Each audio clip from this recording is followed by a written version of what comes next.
دووبارە سڵاو کاک بابەکر ئەگەر هەر لەسەر مەسلەی میدیاکانی زودنەوەی گۆڕان بە تایبەتیش کێنیان باسیینەوە پێمە بە لە دوای هەڵبژاردنەکانی پەرلەمانی عێراق توی شەبولوانی کە سەرنجی زۆرت هەبوو لەسەر میدیاکانی بزودنەوەی گۆڕان سەرنجم هەبوو بەڵام سەرنجەکەم زۆر نەبوو بۆ دەرەجەی کە جەناب دەڵێ ئەوە بوو ڕاستێکی ئێمە غەڵەت هەبوو لە شێوازی دروستکردنی فراکسیۆن یاخو بڵین ئەوەی کە کرا لە شاری سلێمانیە ئێمە ژمارەیەکی زۆر کاندیدمان هەبوو و لە هەولێر بە هەمان شێوە و لە بەغدا بە هەمان شێوە یعنی ئەم زۆربوونی کاندید بۆ پەرلەمانی عێراق وای کرد کە تەلەڤیزۆنەکە ئێمە فریان نەکەوێ کە ئیدارەی ئەو هەموو خەڵکە بکات و پیشانی بە وا قرار بوو ئەو برادرانی کە کاندیدن بۆ پەرلەمانی عێراقیەکان دقیق 2 دقیقە قسە بکەن ینی من ئەوەی خۆم نەبینیەوە ینی خەڵک گوتی بینیمانە بەڵام ئەمە علاقی نەبوو بە خودی تەلەڤیزۆنەکەەوە ئەوەندەی علاقی بوو بە ئیدارەدانی غەڵەتی ئەوەی کە ئێمە زۆرمان کاندید هەبوو بۆ پەرلەمانی عێراق بە قەناعەتی من ئەو هەڵەیە وای کرد کە ئیدارەدانی ڕاگەیاندنەکانی ئێمە بۆ خوشکبراکانمان بۆ پەرلەمانی عێراقی هەڵێتر بە دوای خۆیان بێنێ وای کرد کە گلەیمان هەبێ گلەیەکەی ئێمە گلەی من تەرحەم نەکرد یەکێ لە سایتەکان سایتی چاودێر بوو لەسەر من کۆمنتێکی کردبوو من وەڵامی ئەومدایەوە لە هەندێک قسان کردبوو ئێستاکە ڕەنگە شانی وەنە ئیسان باسی بکاتەوە من لە کاتی خوا وەڵامدایە بە توندی وەڵامدایە و کەوتم ئەوان وتیان قسەمان لایە بە کاسێت منیش وتمەوە کاتی سیخوڕی بەسەر چووە حەقا ئەو برادرانی سایتی چاودێر بچن کاری خۆیان بکەن خواز لەوە بێن کە فعالێکی بزوتنەوەی گۆڕان گلەی لە برادەکانی خۆیان کارە شوێنەکە بێگومان ئێمە گلەیمان هەبوو گلەکانش عادیە ینی من کاتی خۆشی ڕوونم کردەوە لە ڕوونکردنەوەی خۆمان کە لە سایتی سپەی بڵاو بۆ تۆ ێستا لە سایتەکە لە ئەرشیفی سایتەکە ماوەتەوە چەند ڕۆژێک دوای هەڵبژاردننی عێراق بوو بێگومان ینی نوعێک لە باڵانس نەبوو بەڵام ئەم نەبووری باڵانسە بەشی زۆری پەیوەندی بەوە هەبوو کە ژمارەی کاندیدەکانی ئێمە زۆر بوو وە نەبووە وابێ بەڵێ ئەگەر ڕاشکاوانە وەڵام بێتەوە چێ بەرپرس بوو لەوەی کە ئەو باڵانسە نەبوو لە ڕاگەیاندنە ئەزانی هەموو ئەو برادرانم مەسئول بوون کە ڕێکخەری ئەوە بوون یان یاخود ئەو کەسانی کە ڕێکخەری فراکسیۆنەکە بوون یاخود کاندیدەکان بوون ئەمەش زۆر برادری تایە کە ڕەنگە من نتوانم بە تحدیدێکیان بڵێم بەڕاستی ینی برادرانی کە من لە پەرلەمانی کوردستانە بۆ نمونە من خۆم لەوانە بووم کە لە کۆبوونەکان بەشداریم کردووە یعنی گە بۆ پەرلەمانی کوردستان تاو کاتی خۆم نەبوومە کاندید کە بوومە کاندید خۆم چوومە دەرەوە لە کۆبوونەکان یعنی ئێمە کە لە گردەکە کۆبوون یاخود لە شوێنتەدا ئانیشتین ئێمەش تەقیممانە کرد بۆ برادەرەکانوانە لەبەرەوە بڕیاری سیاسی لە ئێمە بۆ شێوەیە کە زۆر کەس مشارەکەیتیان ئەو کاتە لە سەروبەندی و هەڵبژاردنانەیە چه سەرپەشتی ڕاگەیاندن یا هەڵمەتی ڕاگەیاندنی زودنەوەی گۆڕانێ کرد بڕاستێکی تەواو بیرم نەماوە بەڵام لیژنەیەک هەبوو ئەو کاتە حتا دقیق نازانم کاک کوردە حەسەن بەڕێوەبەر بوو و کاک ئاسوعەلیش لە هەیئەتێک بوو لەوەیە کاک ئاسوعەلی چەند هاوڕێکتر بوون لەو لیژنەیەک بوون لەوێ ئیدارەی ئیعلامەکانە کرد پێکەوە و پێم وایە ئەوانی ڕەنگە هیچ نیەتێک خراپ نەبوو لە ئارادە بۆی کە کەسێک ئەوە بکەن بەڵام وەکووتم ینی هەڵەی زۆربوونی کاندیدەکان وای کرد کە ئەو برادرانە حەقی خۆیان وەرنەگرن بە شێوەیەکی یەکسان دیارە زۆرێک لە تەمیزش هەبوو بۆ هەندێک برادر یعنی تەمیزیش کرا ئەو تەمیزەش ناحەق بوو کە من لێرە هەرەوە نەقسە لەسەرەکەم بەڵێ ئەن تەمیزەکە تۆ قەناعەتە وایە بە دەستێکی ئەنقەس کراوە بەڵێ بە دەستێکی ئەنقەس کرا بەڵام ئەنقەسەکە جاری وە هەیە ئەمیش ئەنقەس نییە دەستێکی ئەنقەسە بەڵام بانقەس نییە ینی بەنیەتی خراپ نییە مەسەڵەن تۆ دەوێت لە فراکسیۆنەکە لە بەغا کەسێک دەربشوێنی کە پێ دوایە شارەزاتر لە مۆزۆیەکە پێ دوایە ڕەنگە لە مۆزۆیەکی دەستوریە لە مۆزۆیکی قانونیە ئەو باشتر لە من بزانێ کە ڕەنگە واش بێ یا لە فلان کەس بزانێ بۆیە دائیمەن لەم حاڵەتانەدا یعنی فلان کەس کە زۆر دڵسۆزە فلان کەس کە زۆر کوڕی باشە ئەوانە بیرەچێتەوە ئەوەیەتە بەرچاو یعنی قیادەی حرەکەکە یا خود ڕەهبەری حرەکە بیر لەوە کاتەوە کە بوو ئەم شەڕێک کە لە بەغا لەبەر دەمایە چیە بنێرە بۆم شەڕا ینی خۆ دەزانی ئەمە لەبانە عاتف نامێنە جاری وە هەیە ئەوە یەتە پێشەوە کە تۆ بوو ئەم جەدەلە سیاسیە گەورەی کە هەتە لە بەردەم تا چێ ڕەوانە بکەیت کەواتە لەو تەمیزەی کە تۆ باسیەکەی یا لە باغدانی زیاتر بە کاندیدێک و باغنەدان بە کەسانێکی تر بە ئاگاداری و بە علمی قیادە بووە بێگومان علمی قیادەوە بێگومان ینی خۆ معلومە من ئەو برادەی کە ئەوانەی کە تەمیزیان بۆ کراوەخوان ئێستا هاوڕێن پێکەوە باسەکەن خوان هەستەکەن تەمیزیان بۆ کراوە ینی ئەوە نیە بڵێ نەشاراوە نیە شێکی بەدزی نییە کاک بابەکر هەر لە هەڵبژاردنەکانی ساڵی 2010 هامێنینەوە زانیاریەک بوو لەسەرەوەی کە پێش ئەوەی ناوی کاندیدەکان ئاشکرا بکرێ داوا لە جەناب بکرا بوو کە پاشەک شە بکەی بۆچی پاشەک شە بکەی بۆ پەرلەمانی عێراق بۆ خۆ کاندیدکردن بەڵێ من هاوڕەکانم پیان وتم کە لیچێتی نیشتمانی کوردستان مەلەفی حازە کردو دژی من ئەو مەلەفانە فلان 1 2 3 4 ئەوانە ئەم مەلەفانە هاوڕێکی نزیک خۆم پێوتم دیارە دوای هاوڕەکانی تر مشاوەریان کردبوو ئەو برادرانی کە خەریکی دروستکردنی فراکسیۆنەکە بوون یاخۆ لیستەکە بوون وتیان ئەمانە دژی تۆ ڕەنگە بوروژێنێ ڕەنگە احتیمال هەیە بوروژێنێ بۆیە پێمان باشە ئەگەر پێت باشە سەحب بکەی لە هینەکە لە لیستەکە من وتم ئەو فایدانەی ئەسڵ ئەساسی نییە و من ڕوونیەکەمەوە و دوای مناقەشەیەکی 3 ساعتی مۆزۆکە حەل بوو من چوومەوە لیستەکە و کۆتایی پێهات نقطە بەڵێ وتم ئەو شتانە کە یەکێتی نیشتمانی کوردستان یاخۆ هەر حیزبێکی دروستی کا بۆ من ئەوانە کە جارە من تەسەور ناکەم ئێستاش تەسەور ناکەم یەکێتی نیشتمانی دژی من ئەو شتانە بکەن خۆم قەنەعەتم وانە ئەمە مۆزۆی کە ڕەنگە لەبەرەوەی لەبەر بابەکردڕی نایکەنیا لەبەر ئەوەی ڕەحم بە من ناکەن لەبەرەوەی ناتوان ئیسپاتیکەن یعنی هیچ شتێک نییە تۆ قسێک هەیە ئەڵێ ینی دووکەڵ بەبێ ئاگر نییە وەختێک ینی کێشێ ناتوانێت ئیسپاتیکی ینی چێتیش حزبێکە تەجروبەیە خۆ لە خۆڕای ناچێت پەلاماری کەسێ باکە ناتوانێت قسێکی بەسەرای ئیسپات بکە بۆیە من بە جددیە و بە تەحەدام وتم تەحەداکەم و نامەم نووسی بۆ هاوڕەکانم وتم کاکە ئەمە شتێکی بێ ئەساسە تکایە ئەگەر مەسەلەکەتان ئەمەیە ئەمەش وەکو وتم عەلاقەی بەو جەوە فەوزایەوە هەیە کە تۆزێک ینی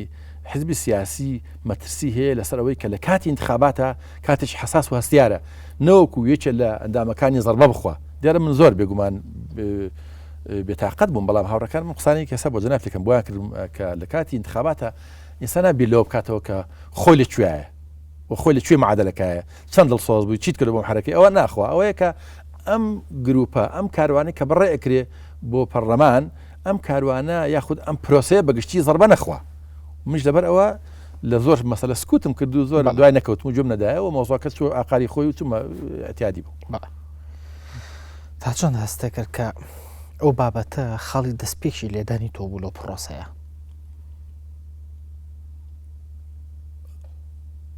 هەستم کرد ینی خەڵکانێک هەیە کە لەناو ئەم بزوتنەوەیدا تۆی ناوێ منی ناوێ بەڵام ئەمە ئاسایی وەرەگرم من زۆر ئاسایی وەرەگرم دیارە دوای ئەو تەجوبانە ئاسایی وەرەگرم چونکە ڕەنگە ئینسان کە ئەسان سیاست چۆنە بینی من دوای ئەو تەجوبانی خۆم لەناو بزوتنەوەی گۆڕان و پێشتریش ئەوایە وەرم گرتایە ئەوە بووکە لەوە تێگەشتم کە سیاست زۆرترەوەی کە حتا لە باشترین حزبی دنیاشە زۆرترەوەی کە مەکاڤلی باسیەکە یا ڕوونتری بکەمەوە سیاست ئێستا من وایە بینم کە وەکو یاری فوتبۆڵەن وایە یا مەچۆ ناوی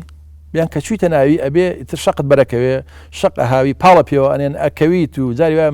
ملی ئینسانی تیاشکێ جاری وایە هەنی هەموو حاڵەتەکانی تایە ئەکرێت بینەری یاریەکەی زۆر بە خۆشیدانیشی بخۆ زەوق بینی لە یاریەکە بەڵام تا نەچوت یاریەکە و مشکل دەنیە کە چویتە یاریەکە و ئەبێ ئامادەی بۆ شتانە من ئامادەیم تیانە بۆ ڕاستێکی ئێساش ئامادەیم زۆر تیانە چونکە من بەش بە حاڵی خۆم لە بینی سیاستکردن و کاری فکری و ڕۆشنبیریە لە قەلاقیا بووم هەموو عمرم ینی ئێستا شەرەوە ئەڵێم تا فترێک کە سیاست دەکەم و دواتر گەزانیم حرەکەتەکە بچۆتە پێشترەوە ڕەنگە بڕیاریشکە وەرگرم کاری فکری و سیاسی بکەم ئەمە بەڵام بەرحاڵەوە دەرچین ڕەنگە بیدایەت بوو بێ بۆ لێدانی من ڕەنگە لێدانەکەش جاری وایە ئینسان کە بەوردی بیر لێ بکەیتەوە دیموکراسی ئەوەیە کە تۆ بێ حەق دێ بە خەڵک لێت دەن ینی حەق دێ بە خەڵک تویان نەوێت ینی هەموو کەس تۆی بوێت ینی ئەمە دنیایەکی زۆر زۆر شەریفە دنیایەکی زۆر زۆر بەهەشتیە ئەمە وانە خەڵکێک هەیە تۆی ناوێت تۆی پێخۆشنی ئەسان خەڵچێکێت تۆ ڕەنگە ڕێگربی لە بەردەم ئەوە لە بەردەم ئەو پۆستێکە ئەو حەزیلیەکە لە بەردەم ئەو ئەهدافانێکە خۆی حەزیلیەکە لەبەرەوە دەبێت ئاسایی وەری بگری من ئێستا ئاسایی وەریگرم ئێستا بەس ئەو کاتە لام زۆر عەجیب و غەریب بوو بەڕاستی ناشارمەوە ینی بەڵام دواتر ئینسان تەجروبە من لە پێشەش کتێبەکەشما وتومەکە بۆ جەنابیشتن ناردوو کتێبەکە وتومە ینی تەجروبە وەرەگرێ ئینسان لەبەرەوە بەڵام گرنگترین شت ئەوەیە بەلای منەوە ینی ئینسان کە خۆی بە تەمای سڵتە نەبوو بە تەمای دەسەڵات نەبوو ئەمانەی لە ئاسانترە من ئەو ڕۆحەم لە خۆمە نەهێشت زۆر باشە ئەگە بگەڕمەوە وەڵامەکەی پێشووترێت تۆ باسیوە تروتە یەکێتی نیشتمانی پەلاماری کەسێ نایە کە بەڵگەی نەبێت لەسەری کەواتە پەلاماردانی چەند کەسێکی تر لەناو بزوتنەوەی گۆڕانات لەلدا بۆی کە یەکێتی بەڵگەی هەبووە لەسەریان ئەزانی فەرقەکە ینی فرەدانی وەرەقەیەک دژی کەسێک بۆ لێدانی وجاری بە قازانش تەواو بێ وجاری باشێ بەزیان تەواو بێ ئەو شتانێک کە باز دەکرێت لانی کەم ئەبێ نسبەتێک لە منطقی تیاابێ ینی ڕەنگە منطقیشی تیانە بێ ئەوەی کەچێتی کردی بەرامبەر یەکێ لە هاوڕەکانی منطقیتیانە بوو ڕاستیەکە ینی و من داکۆچی لە هاوڕێی خۆمەکەم هەتا سەر ینی کە ئەوە شەڕ بوو پێفرۆشت بەڵام ئەوەی کە سەبارەت بە خودی من یەکێتی هاوڕەکانی خۆم ئاگود یەکێتی باسێکە خۆ چێش ئەڵێ یەکێتی ئەی کردیانی و نەشکرا ینی لەبەرەوە تەسەورەکەم ینی حزبی سیاسی یاخود دەوڵەتێک ئەبێ هەندێک جار کە شتێکە منطقی تابێکە بیکە ئەوەی کە علاقەی بە خودی منەوە هەبوو منطقیتیانە بوو و طرح نەکرا و هەت کاتێکیش طرحی بکە خۆ وەڵام هەیە بێگومان قانون هەیە شتێ زۆر باشە کاک بابەکر بەپی زانیاریەکانی تۆ ئێستا پەیوەندی نێوان بزوتنەوەی گۆڕان و یەکێتی نیشتمانی لە چ ئاستێکایە ئەتوانین بڵین ئاستێکی دۆستانەیە ئەزانی کەلیمەی دۆستانە یاخود نادۆستانە و زۆر باش و ئەوانە ینی تعبیر لە ئەو علاقەتەنە ناکە بزوتنەوەی گۆڕانەوەنی کە من تێگەیشتوم و کارم تیا کردووە بزوتنەوەیە کە جددی دوای کۆمەڵک ئامانج کەوتووە ئامانجەکانی ئەم بزوتنەوەیە بە سەدان جار دووبارە کراونەتەوە بە سەدان جار دووپات کراونەتەوە لە تەلەڤیزۆنەکەی لە رادیۆکەی لە فلان لە فلانەوان ئەم ئامانجانە لە هەر شوێنەکە بۆنێک بێ کە ئەسنە پێشەوە ئێمە لەگەڵ حزبێکی سیاسی تراچینە پێشەوە هیچ حەقدێک هیچ تووڕەیەک هیچ گلەیەکی پێشووتر ئەمانە ناخوا و اعتیباری بۆ نییە ئامانجێکی گشتیە ئەمە جیاوازێکی زۆر زۆر لە بینی ئێمە و خەڵکی ترە یعنی ئێمە دوای ئامانجێکی گشتی کەوتوین ینی بۆ شخصی کەسەکان ئەگەر لە خودی منەوە پیابێت تا هەموو برادەکانی ترکە لە سەری منەوە یا کە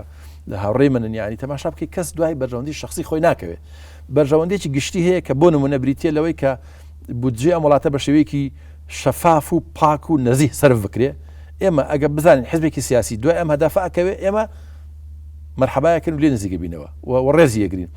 و ئەگەر بزانین حزبێکی سیاسی دژایەتی گەندەڵیەکە بە شێوەیەکی جددی ئێمە هیچ مەنعەتێکمان لێ نزیک بینەوە ئەگە بزانین حزبێکی سیاسی لە یەکێتیە پارتیە یەگرتووە فلانە ئەمە لە پەرلەمانی کوردستانە ئامادەیە بۆ قانونە گرنگەکانی وەکو دەستوری هەرێمی کوردستان وەکو پێڕۆنی خۆ پەرلەمانی کوردستان وەکو قانونی خۆنیشاندان لە کوردستانە وەکو قانونی ڕۆژنامەگەری بۆ ئەم یاسا جددی ئەساسیانی کە علاقەی هەیە بە دوو پرەنسیپی گرنگەوە کە یەکیان عیبارەتە لە عەدالەت کە پەیوەندی هەیە بە سامان و بە پارەی وڵاتەوە یەکیان ئەویتریان پەیوەندی هەیە بە دیموکراسی و ئازادیەوە کە ئەمە لە قانونی خۆنیشاندان و لە یاسای ڕۆژنامەگەری و لە ئەو شتێک کە پێوتری ئازادی بەیان لەم دوو فەقەرەیەدا ئێمە هەر کەسێک بێتە پێشەوە و لە مەبدەئەکانی ئێمە نزیک بێ و ئێمە نزیکە بینلی دوورە دوورین بەشێک لەو مەبدەئانەی کە تۆ باسە کرد قانونی مەدەنی قانونی زۆر مەدەنی وانە کەواتە نزیکبوونەوەی بزوتنەوەی گۆڕان لە دوو لایەنی ئیسلامیەوە کە زۆر جار بەپێی ئایدۆلۆژیا ئەمە ینی کێشەیتیان نیە بەپێی ئایدۆلۆژیا ڕەنگاوان دژی بەشێک لەو فەقەرانە بن لە قانونی بۆ نمونە ڕۆژنامەگەریە هاتووە نزیکبوونەوەی ئێوە کەواتە لەگەڵ ئەو دوو لایەن ئیسلامیە لەسەر چ بنەمایەکە بنەمای نزیکبوونەوەی ئێمە لە دوو پارتی ئیسلامی لە کوردستانە لە یەکگرتوو کۆمەڵ لەسەر کۆمەڵێک بناغەیە ئەم کۆمەڵە بناغەیە لە ئەو پەکیجانێکی ئێمە پێشکەشمان کرد بە دەسەڵاتی سیاسی زۆر بە شەفافی زۆر بە ڕوونی زۆر بە وەکو فارسەڵێ ئەزهەر منە شەمس یعنی لە خۆر وازەحتر طرحمان کردوون مەسەلەی قانون ئەساسیەکان کە ئێستا باسم کرد دەستوانێک علاقەی هەیە بە قانونە گرنگەکانی ئەم وڵاتەوە مەسەلەی نەزاهە و پاچی مەسەلەی نەکردنی کاری حیزبی لە ناو پێشمەرگە و لە ناو دەستگاکانی ئاسایی شوانەدا ئەم مەسەلانەی کە نووسراون ینی فەرقی هەیە تۆ لە حزبێکی سیاسیە لەگەڵ حزبێکی ترا قساکی بە شێوەیەکی شەفەهی و تێپەڕ ئێمە نووسیمانە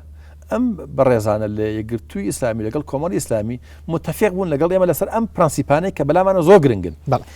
کەواتە لەسەر کێشەکانی کوردستان کەواتە ئەوە جۆرێک لە لێکترازان نییە لە هەڵۆی سینێوان لە پەیوەندی نێوان بزوتنەوەی گۆڕان و لایەنە ئیسلامیەکانە ئێوە بەبێ ئیسلامیەکان ئەچن سەردانی سەرۆکی هەرێمی کوردستانەکەن و لەگەڵ یەکێتی داهانیشن و ئەوان بەبێ ئێوە ئەچن بۆ لێسەندنەوەی متمانە لە مالیکی ئیمزا ئەکەن و یعنی ئەمە چ جۆرە پەیوەندیەکە کە ئێوە بەستێتەوە باجێکی حیزب ئیسلامیەوە باجێک دوشت یەکیان ئەوەی علاقی بە کوردستانە جێکەن لە علاقی بە ناوەند و بە بەغدا ئەوەی کە علاقی بە کوردستانەوە هەیە سەرۆکی ڕێخەری بزوتنەوەی گۆڕان سەردانی سەرۆکی هەرێمەکە یاخود سەرۆکی هەرێم سەردانی ڕێخەری بزوتنەوەی گشتی گۆڕانەکات یاخود بەڕێزان لە کۆمەڵی ئیسلامی و لە یەکگرتوو سەردانی ئەوانەکەن ماتول هەمووی ئەچێتە خانەی چاکسازیەوە ئەم کۆبنانە خۆکەونی عشایری نین کۆبنەوە نین بۆ مەرحەبا و چاکوسۆنی و بۆ بزنسیش نین باشی سیاسی جدی ئەگەر هەنگاوی بۆ نمونە ئەگەر هەنگاوی واژۆکردنی لێسەندنەوەی متمانە لە مالیکی بچێتە بابی چاکسازیەوە کاتە بوو بزوتنەوەی گۆڕان واژۆی نەکرد من وتم بەغدا جیاب بکەینەوە جەناب ئەگەر ڕێگام دەبێ مەسەر ئەوە ینی لە مەسەلەی ناو خۆدا ئێمە متفقین بە شێوەیەکی گشتی و ئێمە پەرکیجەکان ینی ئەو خاڵانی کە دامانە بە دەسەڵاتی سیاسی کە ئێمە ئەمە خاڵەکان 1 2 3 4 تا 6 ئەم بەڕێزانە لەم دوو حیزبە لەگەڵ ئێمە متفق بوون و شەڕیان بۆ کردووە هاتوون لە بەردەکی سەرا مزاهرەیان کردو خۆنیشاندانیان کردو لێدانیان خواردووە سجنیان خواردووە مەقڕیان سوتاوە فلان ئەوان هاتوونە مایان کردووە و تا ئەو کاتێکە لەسەر ئەم مەبدەانە ئەوان خەبا دەکەن تێکۆشانەکەن شێلگیرن جددین ئێمەش لەگەڵەوانین ئەوانش لەگەڵ ئێمە ئەمە شتێکی ئاساییە کەی ئەوان لەو خاڵانە پاشگەز بوونەوە یاخود پیان وا بوو کە ئەمانە بە قازان زیان نییە ئەوە ئیرادەی خۆیانە سەبارەت بەبخە ئەوان ئازادن چۆن بیرەکەنەوە و ئێمەش ئازادن چۆن بیرەکەنەوە و ئەوە نابێتە مایەی لێکترازانی ئەم دوو حیزبە یان حیزبانە کاتە بە ئێمە لەسەر ئاسی کوردستان بمێنینەوانێ خۆت قەنەعەتێ بەوە نییە کە ئێوە وەکولایەنەکانی ئۆپۆزیسیۆن یەکگرتووی ئیسلامی کوردستانتان لە ڕووداوەکانی بادینانە بە تەنیا بەجێهێشت نەخێر هەڵوێستان چی بوو بەرامبەر یەکگرتوو کرا ئێمە هەڵوێستمان محکومکردن بوو بەڕسمی بزوتنەوەی گۆڕان لە زمانی و تەبێژەوە و بەڕسمی بەنامەیەکی تایبەت و بەنامێکی چەند قۆڵی دەرکرا سەبارەت بەوە محکوممان کردووە و کادرەکانی ئێمە حتا من خۆم لە تەلەڤیزۆنی یەکگرتووی ئیسلامی سعاتی قسەمان کردووە برا هاوڕەکانی ترمان خەڵکی تر لە چالەگوانەکانی گۆڕان قسەمان محکوممان کردووە و ئێمە وەختێک کە تۆ لە وڵاتێکە ئۆپۆزیسیۆنی 1 2 ئەتەوێ خەباتێکی مەدەنی و سیاسی بکەی چیەکەی ئێمە مزاهرەمان کردووە لێماندرا جەناب داگای خەڵکی وڵاتاگای لێ دەکەس کوژە تا یاسا خوێنەکان و بە فێڕۆ چووە کەس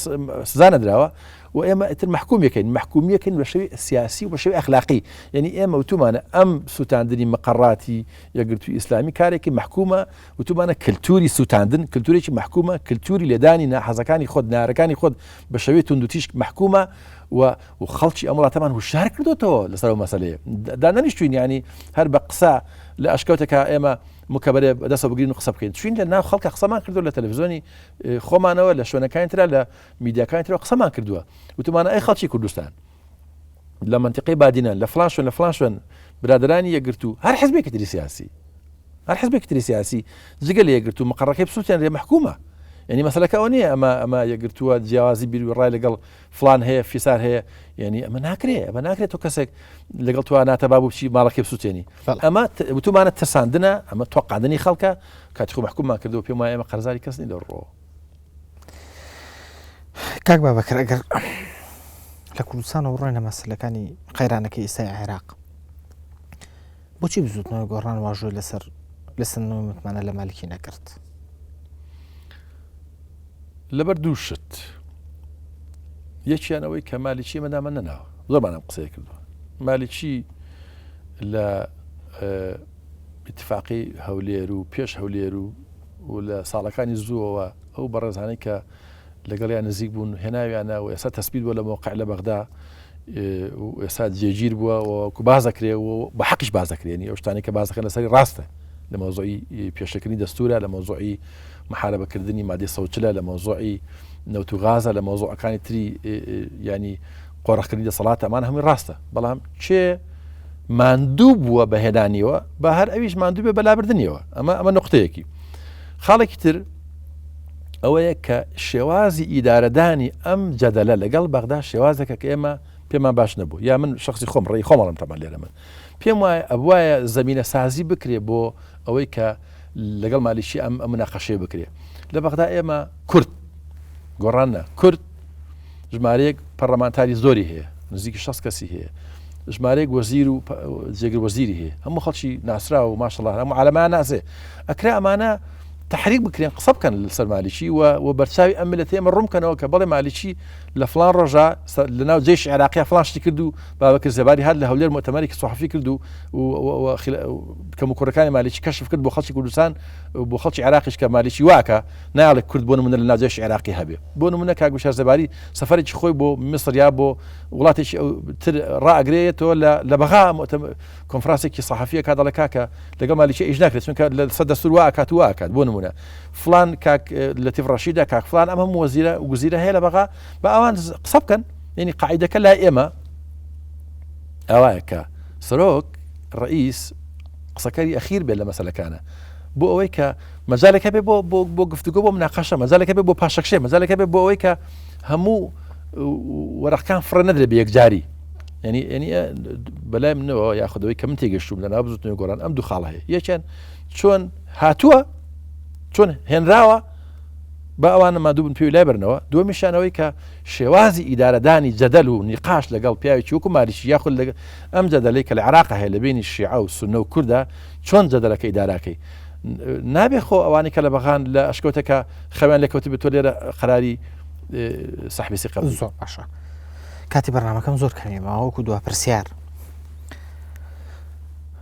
مالیکی لەو کاتێککە حکوومەتی پێک هێنا سەرەتا لەگە بزوتنەوەی گۆڕان دانیشتەوە بڕێر بوو ئێوە وەزارەت وەربگرن دوایی وەرتان نەگرت ئێوە لە هاوکێشەکە خرانە لەرەوە ئێستا کورد کێشێکی هەیە لەگە مالیکیە بەریشی بەهێز لەناو کووردا چۆتە ئەو بەرەوە کە نەیاری مالیکیە دەرفەتێکی باش نەبوو بۆ بزوتنەوەی گۆڕان کە ئێوە بە واژۆکردنا هەم پشگیری لە هەڵوێستەکەی کورد بکەن و لە لایەکی کەشەوە تۆڵی ئەو شتێک خۆشتان لە مالیکی بکەنەوە کە لەو کاتا ئێوەی بێبەری کرد لە هاوکێشە سیاسیەکان و لە پۆستەکان لە بەغایە من لە کلمی ئەخیرتەوە لە بەشی دووەمی پرسیارەکەت دەست پێ یەکەم ئێمە تۆڵە ناکەینەوە ئێمە حزبێکی سیاسی لەسەر بناغی تۆڵەسەرنەوە کار ناکەین ئێمە بیرەکەینەوە چ شتێک بەرژەوەندی میلەتەکەمانی تایە ئەوە ئەکەین ینی قسەی هەیە ئەڵێ حەزرەتی مەسیح بۆیە بوو بە حەزرەتی مەسیح کە لە مۆعیزەی چیە بەنامنیشانی مۆعیزەی بناری چێ و ئەڵێ کە لەم لا زلەیەکان لێدە لەو لا شڕاگرە بە لێدەن ئێمە وا ناکەین زلەمان لێدەنەوە بەڵام ئێمە لەسەر ئەساسی ینی قسەکەی ئەوەی کە لە ئینجیلا هەیە ئەوەیە کە لەسەر ئەساسی تۆڵەسەرنەوە کار نەکەی تۆڵەسەرنەوە کارێکی باش نیە بۆ ئینسانی سیاسی حیزبی سیاسی جددی کە بێوێ ئایندەی ملەتێک ئیدارە بکە ئەمە یەکەم دووەمیشی ئەوەی کە جەناب دەڵێ کورد ئێستا لەگەڵ بەغدا لە جەدەلا لەگەڵ مالیشیە هەموو کورد پێکەوە وانە جەنابیش داگال لێ خەڵک ئاگالیە کە هەموو کورد متفق القول لێ لەسەر مەسەلەکە یەکی نیشتیمانی ئاگامان لێ لە مناقەشەکە هەنی هەموو کورد نییە و ئەگەر حتا شتێکیش بەشی زۆری ملەتیش لەسەری متفق بێ ئەگە غەڵەت بوو ئەبێ بڵێ غەڵەتە یعنی کاتی خۆی لە ئەڵمانیا ملت هەمووی بوو بە فاشیست بوو بە نازی بەڵام نازیزم غەڵەت بوو و لە ئیتالیا بە مەلای خەڵک دوای فاشیزم کەوت بەڵام فاشیزم غەڵەت بوو یعنی شەر نییە ئەوەی کە بەشی زۆری خەڵک دوایەکەوێ بەبەستمەوە نییە بێڕێزی بکەم بە کەس بەڕاستی بەڵام ئەوەی کە خەڵچێک بە هاش و هوش و هات و هاوار نعرەتە لێبا لەسەر ئێمە کە علاسە لەسەر گۆڕان کە علاسازەوە ئیشی قەومیەکە ئێمە تەسلیمی ئەو جۆرە جەدەلە نابین ئێمە بیرەکەینەوە و ئیشەکەین و ئەو کاتێککە بزانین بە قازانجی میلەتەکەمان ئەو کاتە ئێمە هەڵەستین و لەم مەسەلێدا ئێمە بێلایەنین بەڵام ئاگامان لە مەسەلەکان تەرەقوب بکەین یعنی بێموبالات نین جیاوازێکی زۆرە لە بینی بێلایەنی لەگەڵ بێموبالاتی بێموبالات نین بە قەزێکە بەردەوام برادەرەکانی ئێمە خەڵگە بینن و خەریکی لەگەڵ مەسەلەکە بابەکرد ڕێی ڕێگەری گشتی کۆمپانیای وشە زۆر سپاس بۆ ئامادەبوونێت بەڕێزان بۆ سنج و تێبنیەگەتوان لە ڕگەی مەڵەدرەسی بە ڕاشکاوی adnrttv.com پەیوەندیمان پێوە بکەن تا هەفتەی ئایندە و بەرنامەیەکی نوێی بەرنامەی بە ڕاشکاوی هەموو لەک لە خۆشیابن دەستخۆش.